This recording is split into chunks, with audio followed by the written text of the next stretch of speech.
Franco, uma das pessoas do Comitê por Luta do Transporte Coletivo de Caieiras. Professor, qual foi o resultado prático da reunião com o prefeito municipal, Roberto Yamamoto, hoje?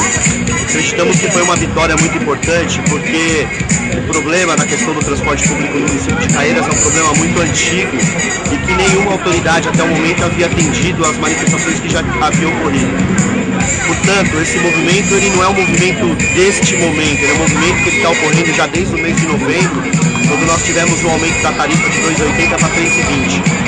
Então as pessoas se mobilizaram e reivindicaram que deveríamos ter aí uma mudança nesse sistema. O primeiro era com a redução da tarifa. E aí surgiu um grande ato no início de dezembro, quando nós tivemos aqui aproximadamente 500 pessoas. Isso mexeu, chocou, e algumas pessoas já ficaram preocupadas, como por exemplo o prefeito e os vereadores. Daí então percebeu-se na necessidade de criar um comitê para discutir essa questão mais aprofundada, porque não é só a questão do preço da tarifa.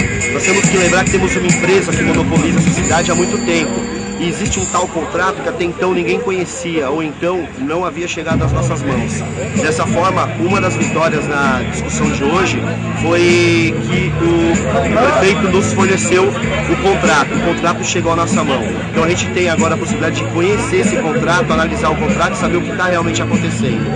Outro aspecto que nós avançamos foi colocar situações realmente emergentes em relação ao bilhete único com integração que não existe no município, sabendo que pessoas se deslocam poucos quilômetros ou poucos pontos e pagam R$ 3,20 numa tarifa.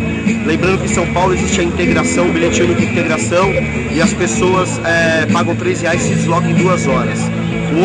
Uma outra cobrança nossa que nós fizemos ao prefeito, que ele se comprometeu também, juntamente com os vereadores Paulão do Sítio e Panelli, estudar a questão da possibilidade do passe livre para estudante desempregado.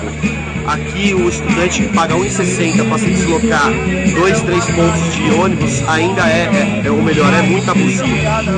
E um ponto que a gente acredita que foi um ponto importante